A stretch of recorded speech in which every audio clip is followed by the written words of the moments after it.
এইভাবেই রাসূল সাল্লাল্লাহু আলাইহি ওয়াসাল্লাম করতেন। এটা পরিমাণ মতো খান, তারপর এশার সালাত আদায় করেন জামাতে। জামাতে এশার সালাত আদায় করে চলে আসবেন। চলে এসে ওই কথাটা ছেড়ে ইসলাম তাই বলতে যাচ্ছি, একবারে টিভি বন্ধ, গল্প বন্ধ, কাজকর্ম বন্ধ, হিসাব নিকাশ বন্ধ, এই বাড়িতে সব কাজ বন্ধ। এশার পরে ঘুমিয়ে যেতে হবে। প্রায় 10টার পরে এই বাড়িতে কেউ জেগে থাকবে না। তাহলে 3 ঘন্টা যদি ঘুমিয়ে থাকি রাত 10টার পরে, তাহলে আমি উঠছি কখন? 1টায়। যদি 4 ঘন্টা ঘুমিয়ে থাকি তাহলে আমি উঠছি কখন?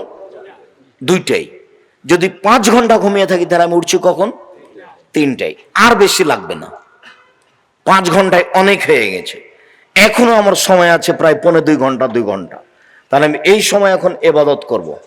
উঠেই বলবো আকাশের দিকে তাকিয়ে সূরা আলে ইমরানের শেষ রুকুর প্রথম 5 আয়াত, আর নাহলে বলবো লা ইলাহা ইল্লাল্লাহু ওয়াহদাহু লা শারীকা লাহু লাহুল মুলকু ওয়া লাহুল হামদু ওয়া হুয়া আলা কুল্লি শাইইন কাদির সুবহানাল্লাহি ওয়া আলহামদুলিল্লাহি ওয়া লা ইলাহা ইল্লাল্লাহু আল্লাহু আকবার ওয়া লা হাওলা ওয়া লা কুওয়াতা ইল্লা বিল্লাহ রব্বিগফিরলি। এখন আমি যা চাইবো সেটাই পেয়ে নেব, যা চাইবো সেটাই পেয়ে নেব। এই কথা মুহাম্মদ সাল্লাল্লাহু আলাইহি ওয়াসাল্লাম বলেছেন, হাদিস বুখারী মুসলিম। তারপরে সুন্দর করে ওযু করে সালাত আদায় করেন 2 রাকাত করে 8 রাকাত। আর যদি মনে করেন যে আমি তার চেয়ে বেশি পারবো, 1 ঘন্টা ঘুমিয়েই আমি 11টায় শুরু করে দেবো, 12টায় শুরু করে দেবো, করেন। তো আব্দুর রাজ্জাক সাহেব, আমি যে হাফেজ নই, পড়তে পারি না। আরে হাফেজও পড়তে পারে না, এমনি কোথা থেকে কোথায় চলে গেছে। আগে বলে দিয়েছি, কেউ যেন লোকমা দিও না গো। খতম তারাবি মানে কি, এমনি সবাই মিলে ফাঁকি দিচ্ছে, কেউ বুঝে না কেউ। 20 রাকাত, 10 রাকাত মানে যখন হয়েছে তখন বলছে আল্লাহর সামনে আরো 10 রাকাত আছে। এটা ইবাদত নয়, এটা ইবাদত নয়। আর পিছনে যারা আছে তারা কেউ লোকমা দেয় না, তার মানে লোকমা দিলে তো এত ভুল হচ্ছে, টাকা দিবে না তো। যারা টাকা দিচ্ছে তাদের তো, ওরা তো সচেতন মানুষ, ওরা তো মাস্টার মানুষ বা ব্যবসায়ী মানুষ, ওরা চোখ দেখলে বুঝতে পারে 19-20 ঘটনা কি, তখন অন্ধই চলছে, যেখানে পড়ছে পড়ছে। মাসের শেষে বললে যে খতম তারাবি হয়ে গেছে, 30 পারা কোরআন। 30 পারা কোরআন তো সহজ নয়, যার জন্য আল্লাহ রাসূল একটা সহজ পথ বলেছেন, না সূরা ইখলাস 3 বার পড়ে নাও, দিয়ে কোরআন মাজিদ পড়ার সময় নেকি নিয়ে নাও। ওটা অনেক মর্যাদা। 1 মাসে পড়ো, 15 দিনে পড়ো, 7 দিনে পড়ো, 3 দিনে পড়ো, কোরআন মাজিদ শুরু থেকে শেষ পর্যন্ত পড়ো। অনেক ভালো সূরা বাকারা পড়ো, আলে ইমরান পড়ো, অনেক ভালো সূরা বাকারা আর সূরা আলে ইমরান তোমার পক্ষে বিচারের মাঠে আল্লাহর মুখোমুখি এমন কঠিন ভাবে লড়ে যাবে, তর্ক বিতর্ক লাগিয়ে দিয়ে সূরা বাকারা আপনার পক্ষে আগে তাকে জান্নাতে দিতে হবে, তারপরে কথা। আল্লাহ বলছে না, পাপী জাহান্নামে যাবে। সূরা বাকার বলল জি না, আমাকে পড়েছো, তাকে আগে জান্নাতে দিতে হবে, তারপরে কোনো কথা। আপনার পক্ষ হয়ে সূরা বাকারা তুমুল ঝগড়া করবে আল্লাহর সাথে, আপনাকে আগে জান্নাত দিবে, তারপরে বা সূরা বাকারা থামবে। আমি আর আপনি তো বুঝলাম না, তখন সহজ করে দিয়েছেন আল্লাহ রাসূল। তাহলে এক কাজ করো, সূরা ইখলাস 3 বার পড়ো, সব হয়ে যাবে। 1 মিনিটে 1 বার কোরআন মাজিদ, 1 মিনিটে 1 বার কোরআন মাজিদ। আব্দুর রাজ্জাক সাহেব, এত সহজ?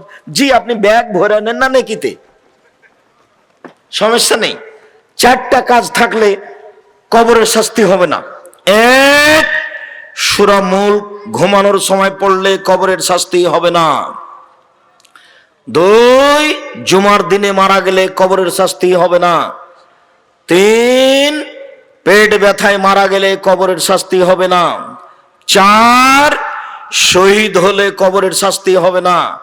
শেষের 3টে কঠিন, 1 নাম্বারটা সহজ। মনে থাকবে না মনে হয়, বলেন তো দেখি সিরিয়াল। 1, সূরা মুলক ঘুমানোর সময়। 2, জুমার দিন মারা গেলে। 3, পেট ব্যথায় মারা গেলে। 4, শহীদ হয়ে গেলে। বাড়ির দিকে যাবেন আর বলবেন আব্দুর রাজ্জাক সাহেব কি বললো গো? 1, হ্যাঁ সূরা জুমার দিন, আর কি যেন, ওই যে সূরা মুলক পড়লে, তো 2টা তো হলো, তো আরো তাহলে হ্যাঁ, পেট ব্যথায় মারা গেলে, আর 4 নাম্বারটা তো মনে আছে, ওটা তো শহীদ। দেখেন সিরিয়ালের 4টার মধ্যে শেষের 3টে কঠিন আছে। জুমার দিন তো আমি আর আপনি তো বলতে পারছি না। আব্দুর রাজ্জাক সাহেব, হিন্দু যদি জুমার দিনে মারা যায়, ওসব কথার দরকার নাই, মানে ওটার কথা তো হিসাব নাই, ওটা আপনি নিয়ে আসছেন কেন?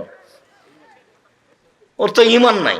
একটা খারাপ মানুষ ছিল, আল্লাহকে মানতো, সলাত আদায় করতো না, ও জুমার দিন মারা গেছে। তা আমি আর আপনি তারপরে ভালো ধারণা রাখি না, ও তো লা ইলাহা ইল্লাল্লাহ বলেছে, আমি আর আপনি খারাপ ধারণা করতে যাচ্ছি কেন? আমার আর আপনার তার উপরে খারাপ ধারণা করাতে সুবিধাটা কি? ও তো গেছে, ভালো ধারণা হতেই পারে, জুমার দিন তো আল্লাহ রাসূল বলেছেন। তো তবু এটা নাগালের বাইরে গেল, আর পেট ব্যথাও নাগালের বাইরে গেল, তারপরে শহীদ এটাও নাগালের বাইরে গেল। তাহলে সহজ কোনটা থাকলো? সূরা মুলক পড়া 30 আয়াত, 30 আয়াত। মুরব্বী ভাইজান 1 মাস 15 দিনে শিখতে হবে। এই ছেলেরা, এই তোমরা 7 দিনে শিখবা, তোমরা 7 দিনে, 7 দিনে কোরআন মাজিদ পড়া শিখতে হবে, জরুরি, নইলে পড়া ঠিক করে নাও। আর সূরা যেটা শাহিদুল ইস্তিগফার, ওটা তোমাকে সময় দিয়েছি 24 ঘন্টা। শাহিদুল ইস্তিগফার সকালে পড়ে যদি মারা যায় বিকাল পর্যন্ত সময় জান্নাতে যাবে, বিকালে পড়ে যদি মারা যায় সকাল পর্যন্ত, তাহলে জান্নাতে যাবে। সেটা কি আব্দুল রহিম সাহেব, ওটা কি মনে আছে? হ্যাঁ মনে আছে আপনার। আল্লাহুম্মা আনতা রাব্বি লা ইলাহা ইল্লা আনতা খালাকতানি ওয়া আনা আবদুকা ওয়া আনা আলা আহদিকা ওয়া ওয়া'দিকা মাসতাতাতু আউযু বিকা মিন শাররি মা সানাতু আবু লাকা বিনি'মাতিকা আলাইয়া ওয়া আবু বিযামবি ফাগফিরলি ফাইন্নাহু লা ইয়াগফিরু যুনুবা ইল্লা আনতা। আচ্ছা, এইবার তাড়াহুড়া করে ইফতার করলেন খেজুর দিয়ে। সাহারি, আল্লাহ রাসূল বলছেন তাসাহারু ফাইনু ফিয়াল বারাকা, সাহারি খাও, সাহারিতে বরকত আছে। শেষ পর্যন্ত বলছে কিছুই যদি না পারো তাহলে 1 ঢোক পানি পান করে নাও। সাহারি খেতে হবে, সাহারি ছাড়া সিয়াম হয়ে যাবে, সাহারি ছাড়া সিয়াম হয়ে যাবে, কোনো সমস্যা নেই। সাহারিতে বরকত, সাহারি খাবেন, বেশি খাবেন না, বেশি খেলে আবার একবারে 12টা 1টা পর্যন্ত ঘুমাইতে হবে। এমন ঘুম দিল, পশ্চিমে যে মসজিদে আমি রমজানে থাকতাম, শিক্ষকের বাড়িতে খাওয়া দাওয়া করতাম, তখন দেখতাম যে একটা লোক ফজরের সালাত আদায় করে ঘুমিয়ে গেছে, আজান হয়েছে জোহরের, তখন উঠলো, উঠে গোসল টোসল করে বাজারে গেছে, বাজার থেকে এসেছে, এসে ইফতার করলো, এইভাবে তার দিন কাটতো। তো বেশি খেলে ঘুমাতে হবে, সন্ধ্যা রাত্রে একটু খেলেন, আর ভোর রাত্রে অল্প খেতে হবে। কলা, দুধ, ভাত, কলা, দুধ, রুটি, অল্প, তাহলে পিপাসা লাগবে না। আর ক্ষুধা যেন না লাগে, এভাবে খেলে তো তাহলে পরিবেশ উল্টে যাবে না। ক্ষুধা যেন না লাগে, তখন খেতে খেতে এমন খাওয়া খেয়েছে যে পেট খালি হতে হতে 2টা বেজে গেছে, জোর হয়ে গেছে। কম খান, কম কথা বলেন, কম ঘুমান, জীবনে সফলতা আসবে। আল্লাহ রাসূল দিন রাত অলসতা থেকে পরিত্রাণ চাইতেন। আল্লাহ তুমি আমাকে অলসতা থেকে বাঁচাও, আল্লাহ তুমি আমাকে অলসতা থেকে বাঁচাও। অলসতা কি জিনিস, যে আল্লাহর নবী এভাবে বাঁচতে চাইতেন। অলসতা মানে বেশি ঘুমাই, অলসতা মানে কোনো কাজ করতে চায় না, অলসতা মানে দিন মজুরি করতে চায় না, অলসতা মানে রিক্সাওয়ালা গিয়ে রিক্সার সিটের উপর বসে আছে, বেকুবটা সারাদিন বসে আছে, বিকেলে একটা ভাড়া মেরে চলে এসেছে, স্ত্রীর সাথে গন্ডগোল। অলসতা নেই যার, সারা দিন কাজ করছে, ক টাকা ভাড়া? 20 টাকা, 10 টাকায় যাবা, চলেন। আরে তুমি শ্রম দিচ্ছ শরীরে, 20 টাকার জন্য 20 টাকার 1 পয়সা কম নেবে না, সবাই জানে এখানে 10 টাকা ভাড়া। তখন সকাল থেকে নিয়ে 12টা পর্যন্ত একটা ভাড়া পায়নি। দুনিয়ার অলস মানুষ টানতে জানে না, ওটাই তার কাজ, ওখানে রুজি আছে, তাকে এটা করেই খেতে হবে। সম্মানিত দিনী ভাই বোন, রমজানকে যথাযথভাবে মূল্যায়ন করার অনুরোধ জানাচ্ছি সপরিবারে। ইবাদতের জগতের সবচেয়ে ভিন্ন ধরনের ইবাদত সিয়াম। শেষে চলে এসে আপনাকে অনুরোধ জানাচ্ছি, আমার মনে বড় স্বাদ, জামিয়া সালাফের আপনি একটু দোয়া করবেন। জামিয়া সালাফের যত বই পুস্তক আছে, মাসিকা ইতিসাম পত্রিকা আছে, এই ছেলে আমি দোয়া পড়ি তারপরে। জামিয়া সালাফের মুখপাত্র পত্রিকা মাসিকা ইতিসাম পত্রিকা, জানি না আপনি তাকে নেন কিনা, 25-30 টাকা আপনার কাছে যেন বড় মনে না হয়, আমি কষ্ট পাবো। আমার কয়েক লক্ষ টাকা খরচ হয় এর পিছনে, আর আপনি 30 টাকা খরচ করতে যদি কষ্ট পান, তাহলে আমি আপনার আহলে হাদিস ভাই, আমি চাচ্ছি ওই মিথ্যা বই সরিয়ে এই সত্য বইগুলি চালু করা। সেখানে যদি আপনি সাথ না দেন, তাহলে তো মুকসেদুল মুমিন বই বাজারেই থাকবে। বইয়ের নাম কি করলে কি হয়, বই করলে ছাই হয়, কিছুই হয় না। সব পুঁথির বই, এইসব বই পড়া বাজারে আছে, আপনাকে এই বই বাজারজাত করতে হবে জরুরি ভাবে। মাসিক আল ইতিসাম পত্রিকা আমি সমস্ত দিনী ভাই বোনকে পড়ার জন্য অনুরোধ জানাচ্ছি। 50টা করে প্রশ্নের উত্তর আছে, 50টা।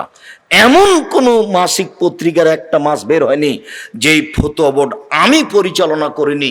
10 জন মুফতি নিয়ে, 10 জন মুফতি আছে মাসিক আল ইতেশাম পত্রিকা। আব্দুল্লাহ আজকে না আসুক, আপনাদের প্রিয় সন্তান, আমিও ভালোবাসি, আমিও তার বই পড়ি, আপনারাও পড়েন।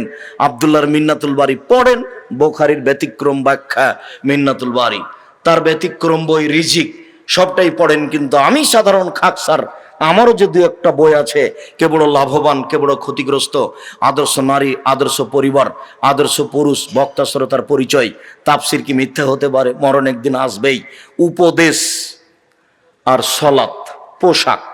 উপদেশ বইটা লিখেছিলাম আপনার জন্য, পোশাক বইটা লিখেছিলাম আপনার জন্য। এই কে বড় ক্ষতিগ্রস্ত, কে বড় লাভবান, এক লাইন পড়লে আপনি বুঝতে পারবেন আপনার ভালো মন্দ। আদর্শ পরিবার বইটা পড়লে আপনি বুঝতে পারবেন আমার পরিবারের অবস্থা।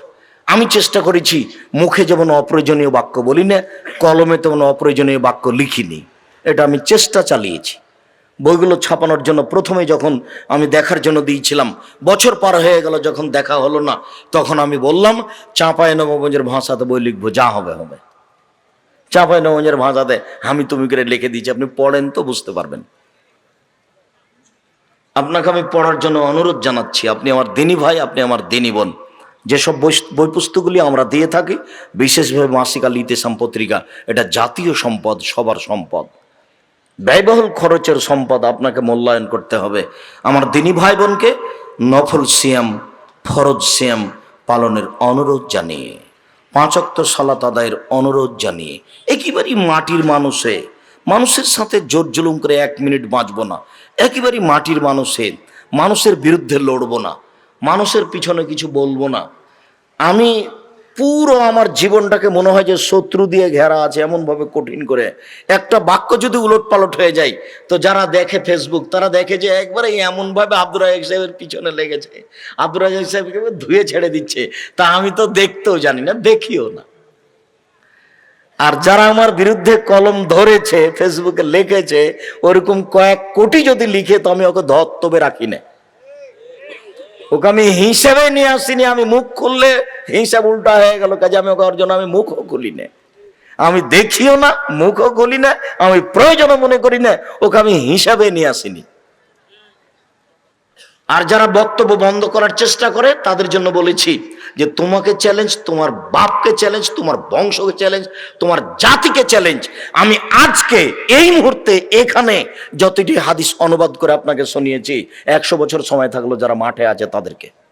আর যে বাধা দিয়েছে, ওর বাপকে, ওর বংশকে, ওর জাতিকে চ্যালেঞ্জ করলাম। ওর জাতিতে কেউ হাদিস বর্ণনা করেছে না, কেউ সাহস করতে পারবে না। এই ছেলে, এদেশের নেতা যারা, তাকে বলে দিও, ওর বক্তা কোনোদিন বলতে পারে 90 সাল থেকে এখন পর্যন্ত অপ্রয়োজনীয় বাক্য বলিনি, বলুক না, একটু সাহস আছে তো।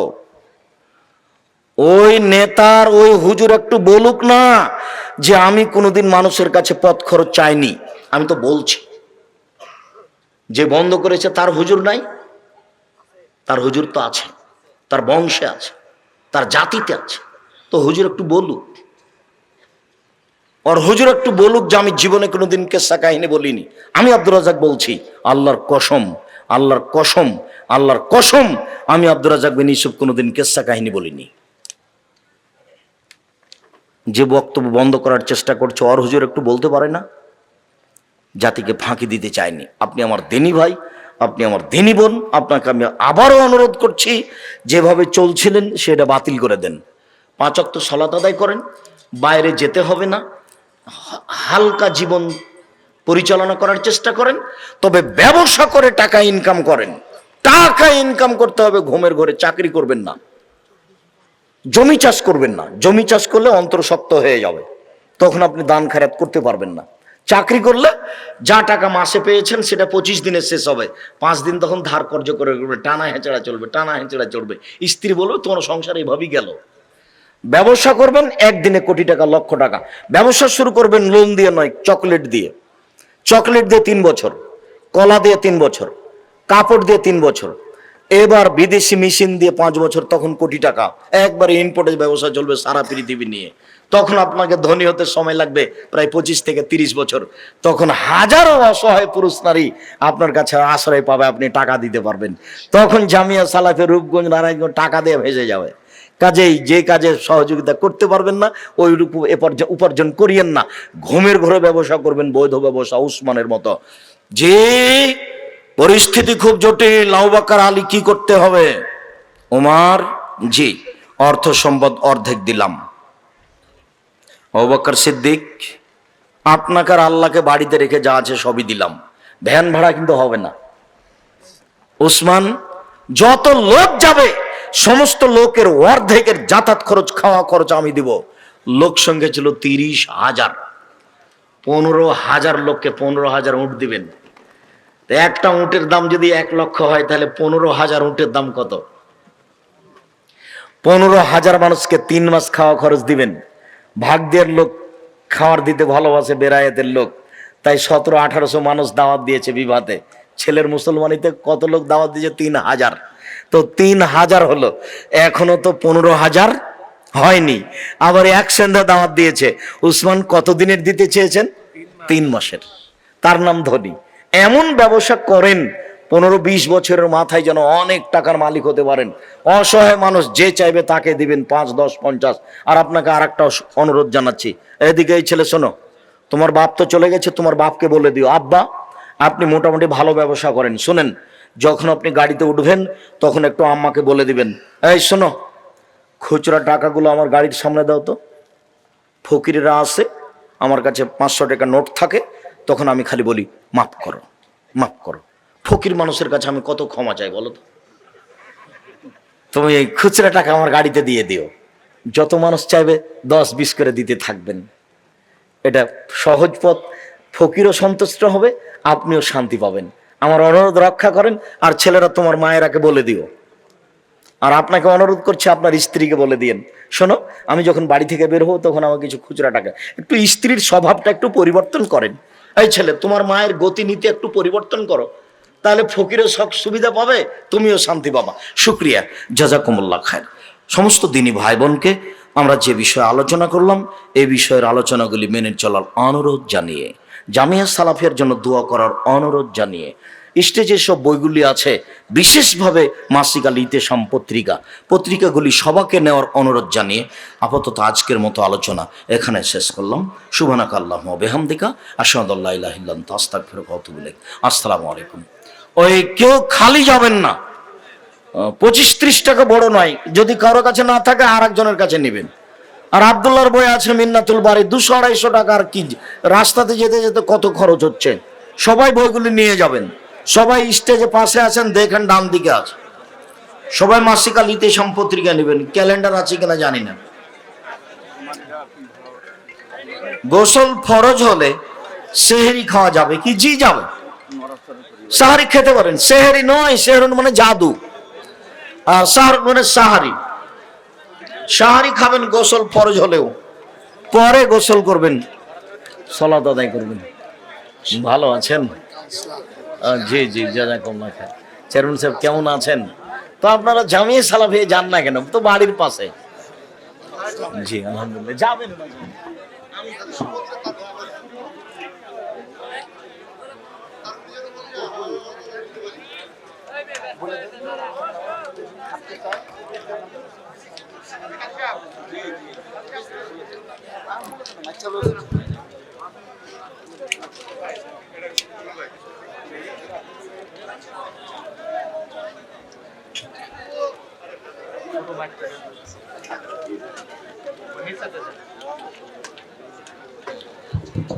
পয়সা করে দিতেন।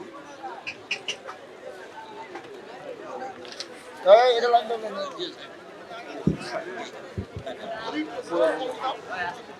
থাকতে